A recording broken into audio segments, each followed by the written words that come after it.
So we learned yesterday about the question about what is the purpose of a test. And the author explains the purpose of the test is for us to be raised to a higher level. And that is that we should have not only understanding of Hashem, but das.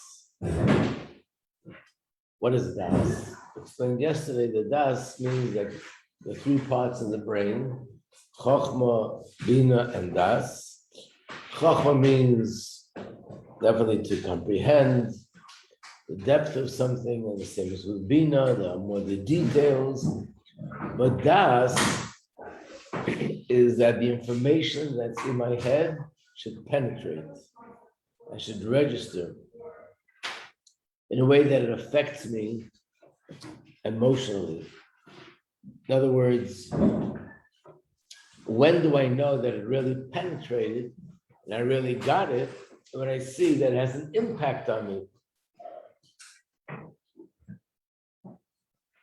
That's why there could be a person who is very smart, knows everything about Hashem, and understands it, but not necessarily do they live their life accordingly in a way that they really have Avas Hashem or Yiras Hashem. The reason is because it didn't hit the das. It didn't affect them in a way that it penetrated and it really registered. Generally speaking, this comes when you see something. I mentioned yesterday this example of a person that looked and saw the damage that smoking does to the lungs. So because they saw it with their eyes, it had a bigger impact on them. And a lot of times you hear about something, and as long as you hear about something, you feel about it in a certain way, but then when you actually see it, it impacts you totally on a different level. So this is a pasuk that he brings. We're up to this paragraph that starts with the word shahadas. Shahadas hu nimshach mebchinas riyah. Das generally comes from riyah. When you have a visual experience, that's when it really registers. Kediksiv, as it says. In other words, let's say someone tells you about a person that they're very poor and they don't have money for food. When you hear all this, you feel, yes, it's really a pity. I'd like to do something with them. I'd like to help them. But if you would actually go there and go to this person's house and you see with your eyes the poverty in which way they live, it hits you at a totally different level. You hear about someone that's, God forbid, not well, sick. You hear about it, it's one thing. When you actually see it and you see the person's condition, and you actually, with your eyes, it affects you in a totally different way. That's called das. It's not new information. Das is the information that you have should penetrate, should register. So das comes from visual kediksiv, as it says, At Acharei das. Hashem, you have shown yourself. Hashem, for example, when the Jews went out of Mitzrayim, Hashem revealed himself to us for all the miracles that he did. Das, in order for us to have das in Hashem. This is the pasuk, which we have it in davening, but it's really a pasuk in Chumash. And here in the booklet, I made a copy so you can see where the pasuk comes from. Let's look at page 21. It's a pasuk in Chumash Dvarim, as Chanan, Ata Acharei das. That means that Hashem showed us himself, and that we should know him. And we should know that Hashem Elokecha Telechu, there's nothing else besides Hashem. On page 22, you can see that we say this pasuk every Shabbos before we take out the Torah. We also say, Ata Acharei das, Hashem Elokecha Telechu. And we just celebrated Shmini Atzeres and Simchas Torah. Before we dance with the Torah, we also say this pasuk, Ata Acharei das, here on page 23.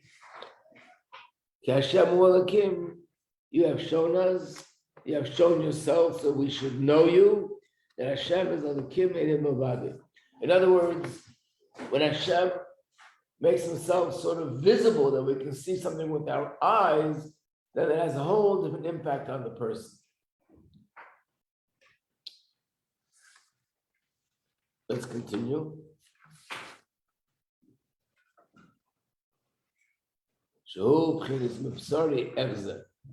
This is connected to a pasuk where it says,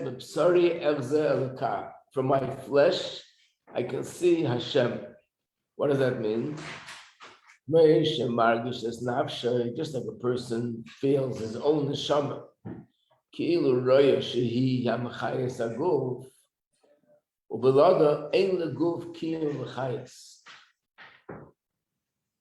You look at myself, and I know that my chayas comes from my neshama that gives life to my guf. And without the neshama, the guf can't live. Even though I can't say that I see the neshama with my eyes, but nevertheless, it's as if you see it.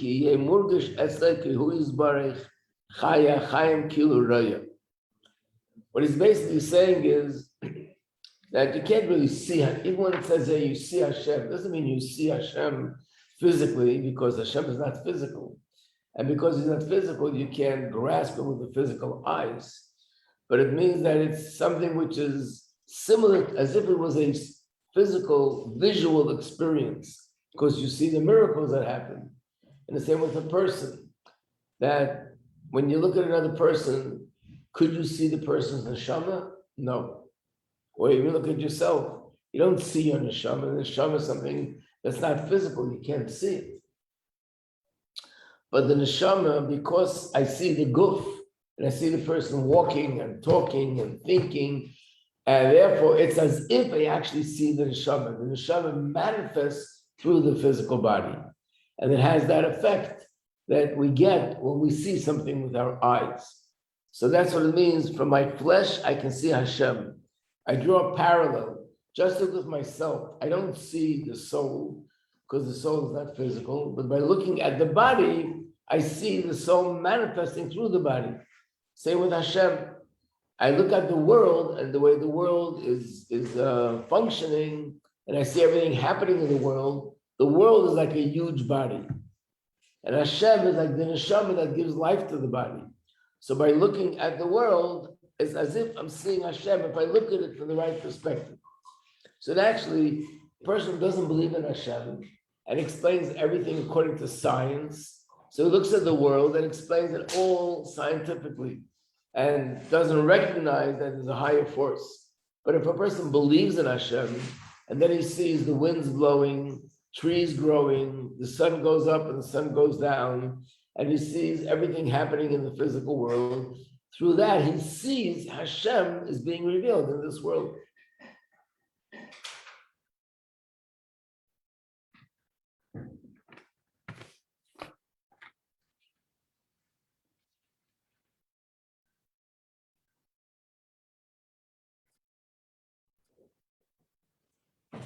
Now, what's the reason? Hatam shanis yonis, mevinas adon das. How is it that an Nisayan leads the person to reach the level of das? Adam sheyordu behester panim. A Nisayan is actually Hashem being concealed. There is mastir malachayis Hashem ukudushasu yizbarach. Ini mustu behem chayis alaki. A Nisayan is something.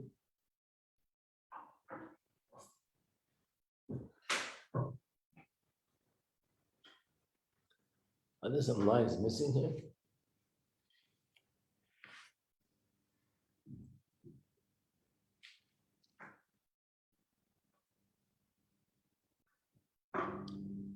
Oh, I see.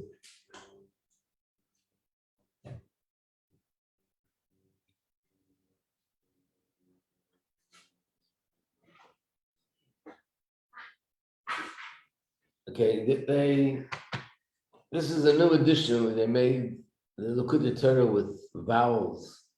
So I see there's some lines missing, but now I see they put it in the bottom. So let's look at the bottom for a second. Footnote 72. B'zeh yuven hapasuk With this, we'll understand what it says. Ki menase eskem ladas. Hashem tests you in order to know. The ain pirush haposik ladas ayeshchem oivim. We can't explain it to mean that Hashem gives the test that He should know. Sheyi HaKadosh Baruch Hu Yodea. That HaKadosh Baruch Hu should know whether we're loyal to Him or not. The otul in the sign who tzarich. Could they last it that Hashem need a test to know? Like we explained yesterday, Hashem could read my mind and my heart and sees what I'm feeling. Hakol Golei L'Fanav Yisbarach. He knows everything. He also knows what I'm going to choose. So he doesn't need a test to find out. And then let's skip those small words. Ramban Pirush, Ramban and Chumash, Pashti Vayera, he also has the same question. What's the purpose of a test? Hashem knows. And he says the answer is Shanasoyni Kedei Liyas Lodam Schar Ma'aser Tov V'lo Schar Leiv Tov Levad. Actually, the purpose of a test is to give us greater reward. In other words, Hashem knows that I'll be tested. Let's say Avraham Avinu. Hashem knew in advance that Avraham Avinu will be asked to bring his son Yitzchak to the Akedah. He's going to do it. And for that, he deserves a reward. But the reward for actually doing it is much greater.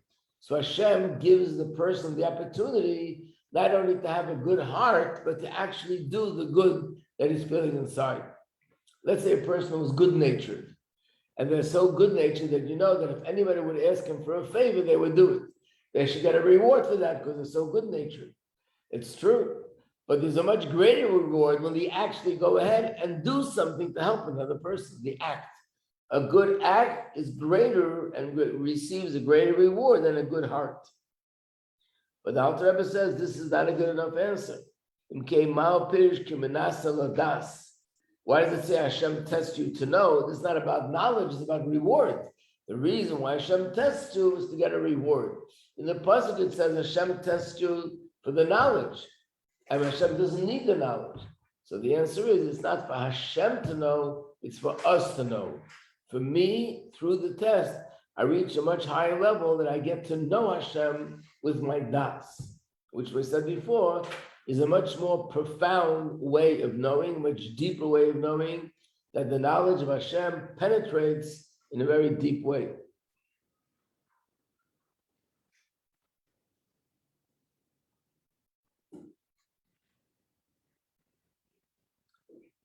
Shadas, let's go back to the top of the page, where it says, V'hatam. What's the reason?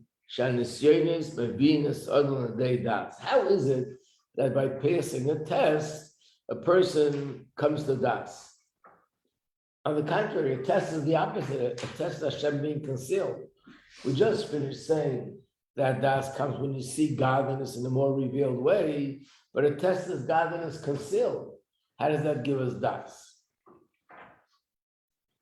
Hine, Hanesyonis, anything which is a test, Agam sheyordu behester ponim, even though it's Hashem hidden, liyes mastirim achayis Hashem g'dushasei, it's something which conceals Hashem's light. In mustabem chayis aliki, there's a godly light in them. This line is something which is one of the revolutionary thoughts that are found in Chassidus. And there's a whole chapter in Tanya that's dedicated to this. In fact, right now, as we're doing Chitas, that's the chapter in Tanya that speaks about this subject. I didn't plan it this way, but it's the way it worked out this way. It's chapter 25 in the 4th volume of Tanya, where it talks about anger. What am I referring to? What's the revolutionary point? Generally speaking, we know that one of the things you learn about in Chassidus and in Kabbalah is not only that everything was created by Hashem initially, 5,782 years ago, but that everything in the world has in it right now life force and energy from Hashem, just like a person. The guf can't exist without a neshama. The neshama keeps it alive. That's how everything has a godly spark in it, and that's what keeps it alive. So there's a godly spark in the desk, there's a godly spark in the chair, There's a godly spark in this cup. There's a godly spark in the paper clip. Everything in the world has a godly spark, which is responsible for its existence. Without that, it couldn't exist. So the question is, what if I see something which is evil? It's bad. That also has a godly spark. So some argue that's ridiculous. That's inconceivable to say that there's a godly spark. Hashem is found in something that's evil. So imagine a person does an act which is an act of evil, chas v'shalom, kill somebody. You can say that Hashem's energy and life force is found in that act? Yes. If it's not, then how does it happen? Nothing can happen without Hashem. So it must be there. But how could that be? It's the opposite of Hashem. So the answer is that it's there, but it's there in a hidden way. In other words, when the act or the object is something which is treif, something which is impure, something which is negative, it has a godliness, but the godliness is hidden and concealed. And when the act or the object is something positive, then the godliness in it is something which is revealed. So that's what he says. A nisayon is something which is negative.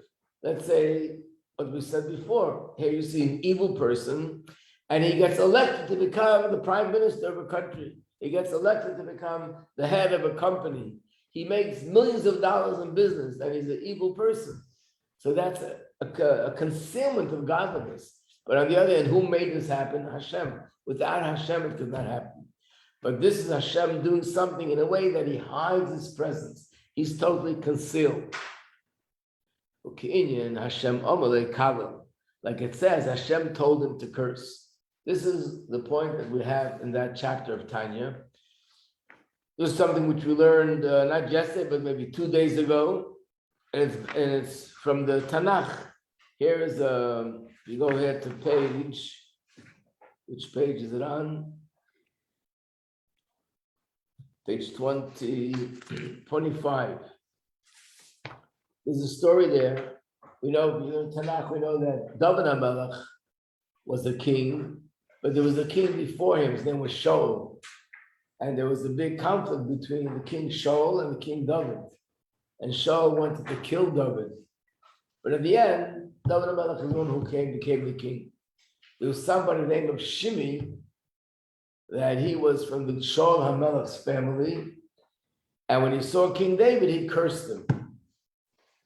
And King David's, one of his generals said to King David, look what he just did, I'm ready to kill him. He cursed the king. So these are the words. If you look at page 25, all the way in the bottom, the king tells him, don't kill him. And he says these words, Hashem, David. Hashem told him, curse David. So don't do anything to him. Hashem told him to do it. So the Alter Rebbe in Tanya explains it and says, where did Hashem tell him to do it? We don't find anywhere that Hashem gave this person a command that he should chas v'shalom curse David HaMelech. And the Alter Rebbe says, it means the thought that came to his head to do such an evil thing, even that came from Hashem. And with this, Alter Rebbe explains that everything that happens to a person, anything a person goes through, if they're hurt in one way or another, I have to say to myself, this is from Hashem. If a person walks down the street and trips and falls and they get hurt, it was from Hashem. I sprained my ankle, it was from Hashem. And if it was from Hashem, there's a purpose for it. What if not Hashem did it? Wasn't an act that came directly from Hashem, but a person injured me, a person hurt me. And they made a bad choice to be evil and to hurt me. They hit me with a stick, they threw a rock at me. So the Alter Rebbe says, even in that case, it's all from Hashem. Which means Hashem's energy, Hashem's life force is invested in this person, in this person's mind, in this person's heart, in this person's hand, and that's how it's happening. But this is considered concealment. Hashem's presence is concealed because the act is the exact opposite of what Hashem really wants, is the opposite of godliness. So that's what it means, Hashem Amalei Kalel. It wasn't a command that Hashem said to curse, but the thought that came to his head that he should do it, that's from Hashem. Now he had free choice to do it or not to do it. But the fact that he chose to do it, he gets punished for that. But the fact that he even had such a thought, all that comes from Hashem.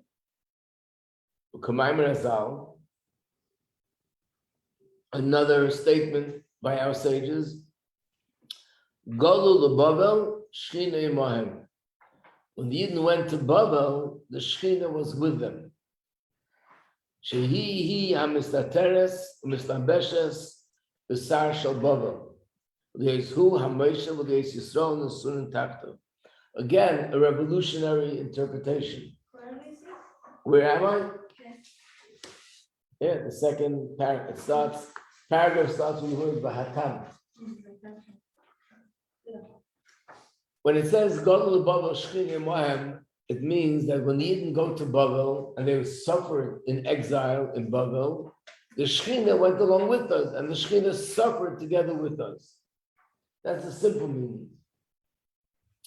The deeper meaning is that in Bavel we're suffering because there are people that hate us, and they're causing us to suffer.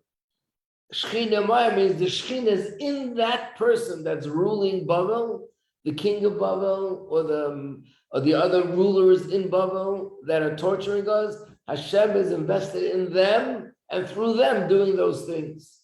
So even though it's something which is negative and something which is harmful and something which is painful, nevertheless Hashem is in it. Otherwise, it couldn't happen. These are the words. He amistateres mistabeshes b'sar shel Bavel. Hashem Shechina is invested and hidden in the one who rules Bavel. And Yesu Moshe, they should rule over us, and we should be submitted to him. So that means that Hashem's life force and energy is very hidden. Is this part clear? Because we need to have this clear before we go to the next piece. That when something negative happens, which is like an asayin or anything a person is suffering, that is godliness concealed. Acharei Hashem, when the godly life force descends to a place where it's hidden, we should know that its roots, its source is in a very high holy place. From a very high holy place. From a high level of Kedusha, like the mashal of the wall. This is again another revolutionary idea in Chassidus. And that is not only things that are negative also come from Hashem, but they actually come from a higher, deeper source in the spiritual realm, more than things of Kedusha. And what's the mashal? The mashal of a wall. What's the mashal of a wall? If you have a wall that's say 20 feet high, and the wall collapses, all the bricks or all the stones fall on the floor. So you see that what happens is like this. Those stones that are all the way on the top, they fall the furthest away.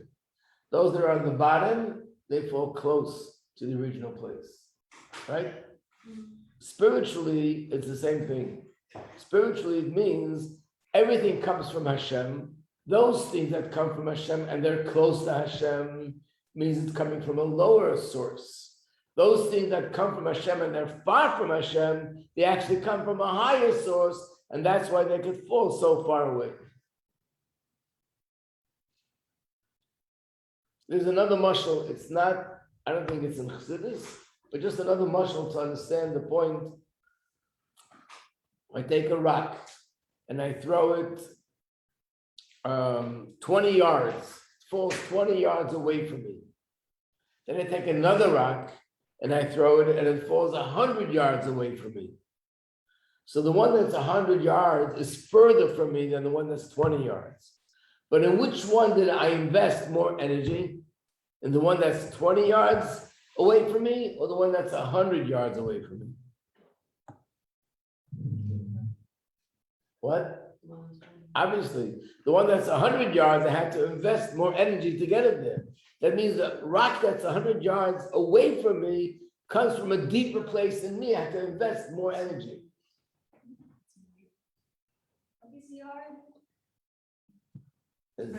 Measurement in Hebrew. A yard is 3 feet. You know what a foot is? Inches. A yard is measurement. 3 feet is a yard. I mean, a yard can also mean a yard place in the back of a house. But in this context, a yard is a measurement. 36 inches is a yard.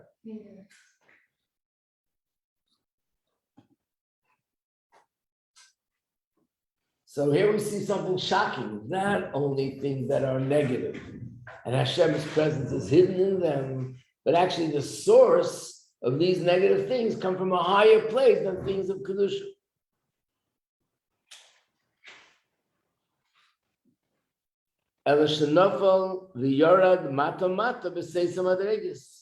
It fell very low.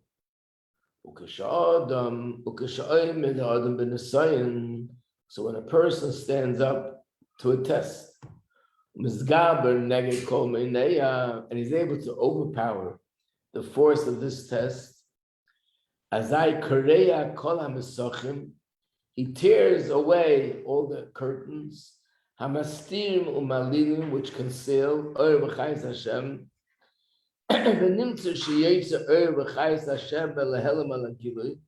and by doing that, the godly light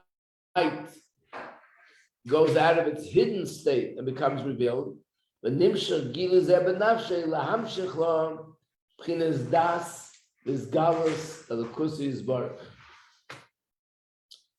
what he's basically saying is that when there's a test, there's a godly light in this test.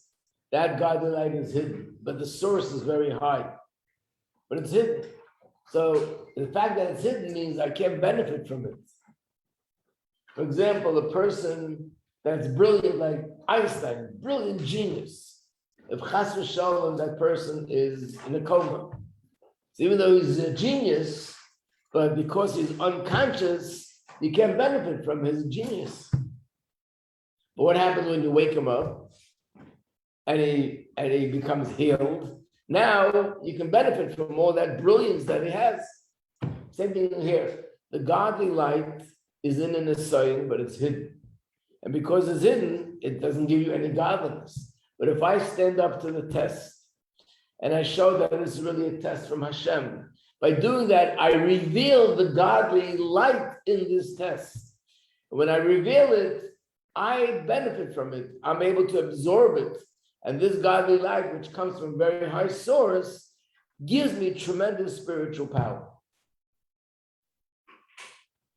In fact, we'll soon see even more than a mitzvah in a way, because the source of this godly light is higher than Kedusha. So we want Nisi or not? What? So we want Nisi or not? Very good question. Based on that, we should say, Hashem, please give me an assignment. I want to get that deep light. So the answer is, we actually daven the opposite every morning. In our davening, we say, "Al tvi'enu l'deini sayon." Don't bring me to a test, which means my desire and my wish is supposed to be, Hashem, I want to only experience godliness in a revealed way. I don't want godliness in a hidden way. But if godliness comes in a hidden way, then my mission is to reveal the godliness there, and then I shouldn't be discouraged by it. I should know that my mission is to reveal it, and through that, I will rise to a higher level. But lichatchila, to begin with, we have to only look for things that are godliness revealed, to be healthy, to be happy, to be involved with things that have only good and not evil. But if I come across it, which means Hashem arranges it, then I have to take out the good from it. So they will repeat which part.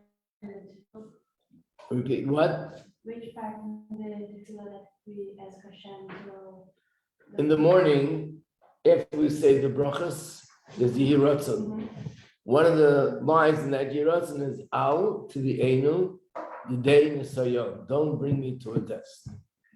It's in the first Yiratzon. Please don't give me a test. And the reason for that is because just being here on planet Earth is a big test. That's enough. We don't need additional tests. But the main thing is, it's like it says that a Baal Tshuva is greater than a tzaddik. So what if a person says, okay, great, I'm going to do Averis, and then I'll do Tshuva, and I'll reach a very high level? So the answer is no, it's not what Hashem wants. Hashem wants us to do mitzvahs, not to do Averis. If it happens that Avera took place, I shouldn't be discouraged. I should realize through this I can reach a higher level.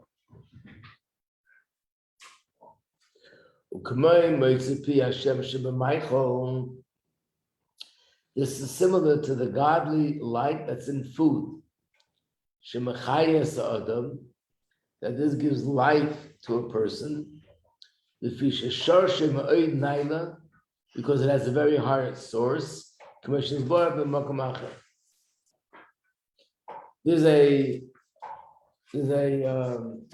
pasuk in the Chumash. I'm not sure that I made a copy of that here. Let me see if I did. Yeah, look at page 26.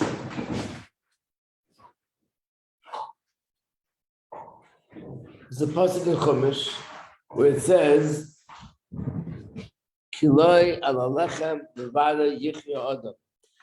You don't live only by bread.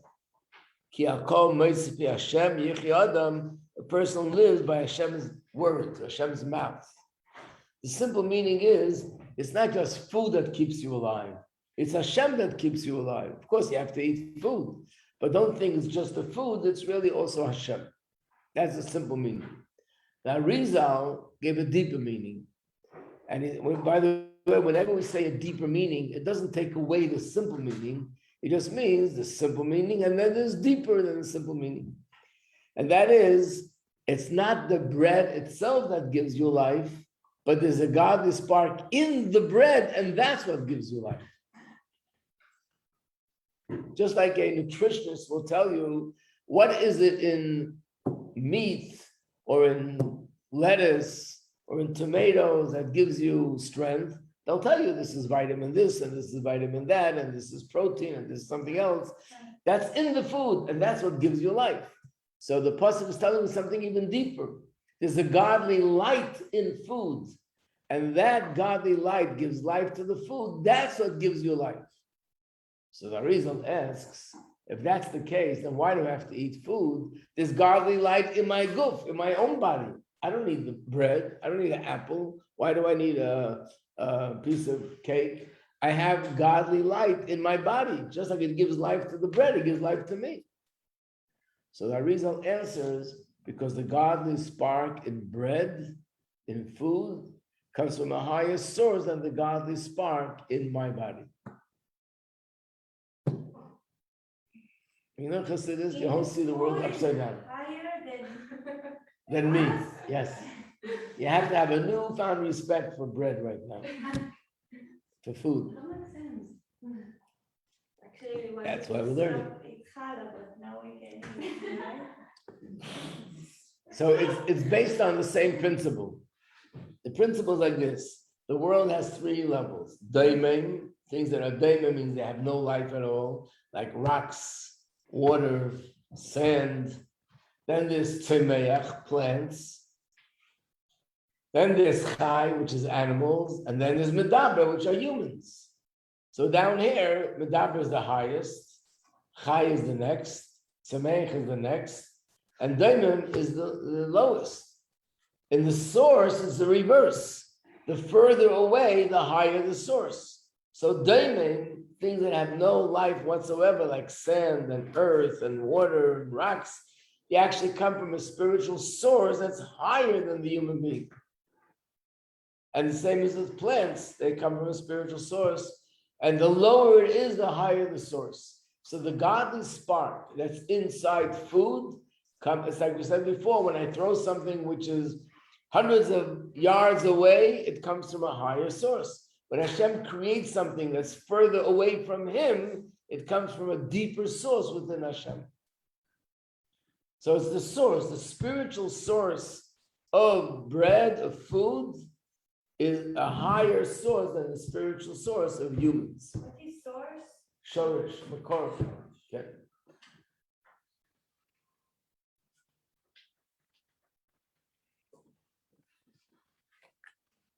So this is just like the idea of an Nisayim.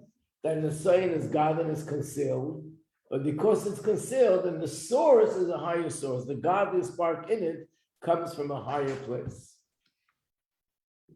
Let's do one more line. Ella shezeh hanitzos hamustav b'nisayan, the spark that's hidden in a test.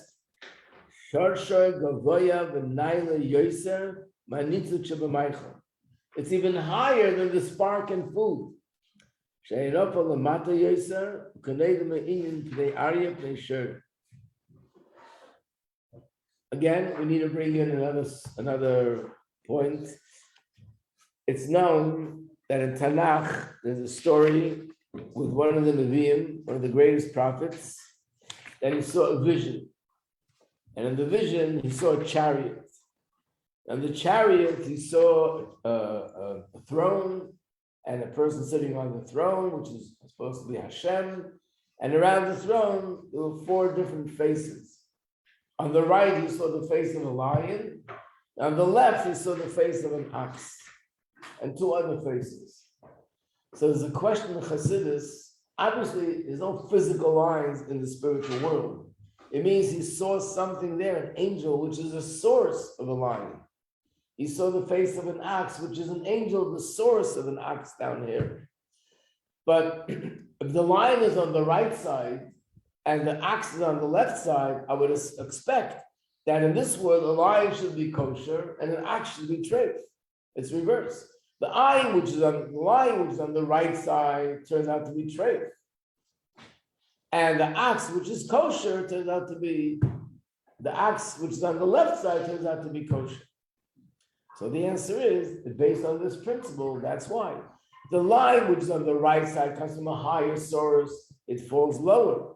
And it's found as an animal that's a predator, and that's not kosher. The ox, which is lower, it comes down to a place which is closer to Hashem, and it's kosher. But now the question is, okay, between these 2 things, a nisayan and a piece of bread, which spark is higher? This godliness is concealed in a nisayan, and godliness is concealed in a piece of bread. Which of the 2 would be higher? A higher source.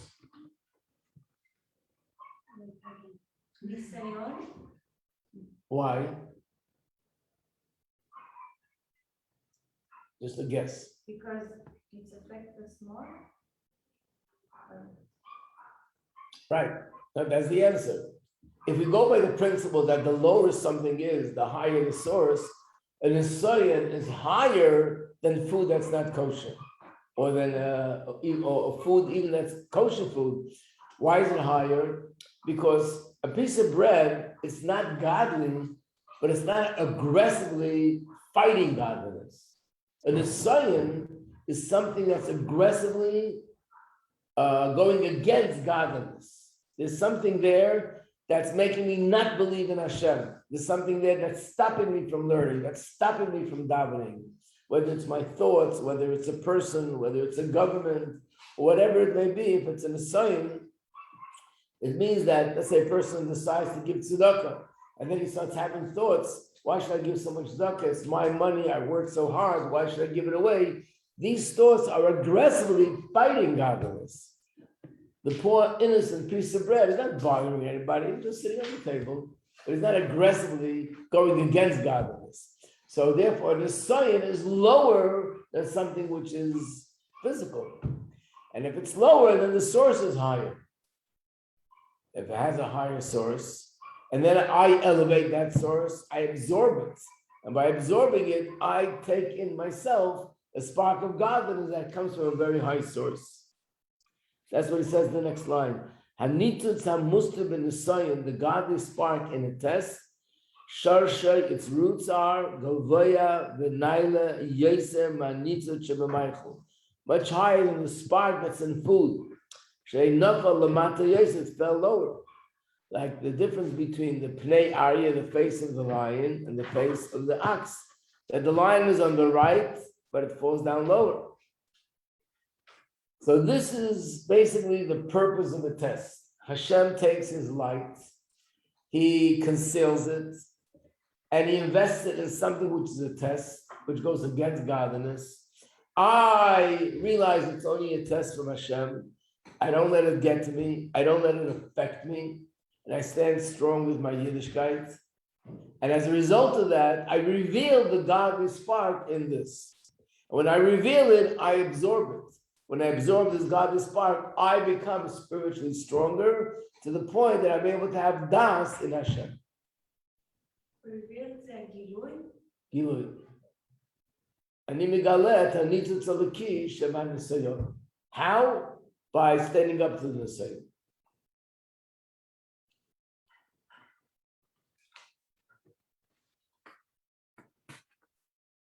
You know, when people came from Europe to America, a lot of Jews who were religious Jews in Europe, when they came to America, they stopped keeping Shabbos.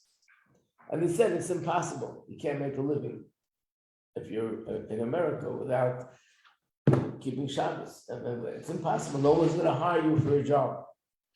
I actually heard this from a person who came to America in the early 1900s. An older man, his name was Mr. Lasker. And he said when he came, he was a 12-year-old boy, and he came just with his mother. I think his father was no longer alive, and he had to help his mother make a living.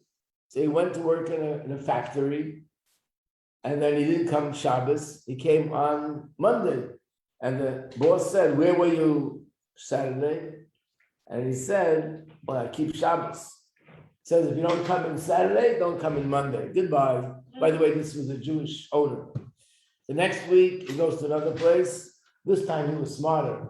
He said, "I had a terrible headache." Okay. Next Shabbos, I had a terrible stomachache. The next Shabbos, I had a terrible footache. After a while, the guy said, "I know why you're not coming in, because you keep Shabbos. Goodbye."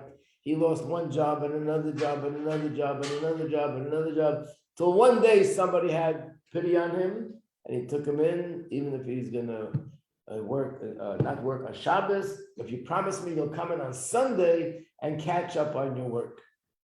And he said the other Jews who used to work, they would make fun of him. And they would say, it was Friday afternoon, they would say, "L'chunarano, when are you going home, L'chunarano?" Well, where were these people? They came from homes, but they felt it's impossible. You can't keep Shabbos in America. But another person said, "No, it's a test. I could, if Hashem told me to keep Shabbos, I can keep it in America just like I have to have kept it in Europe. But it's a test. And if you stand up to the test, you pass the test. And once you pass the test, the godly spark that's in this test goes into me, and that gives me tremendous spiritual power." Okay, we'll stop here. To be continued.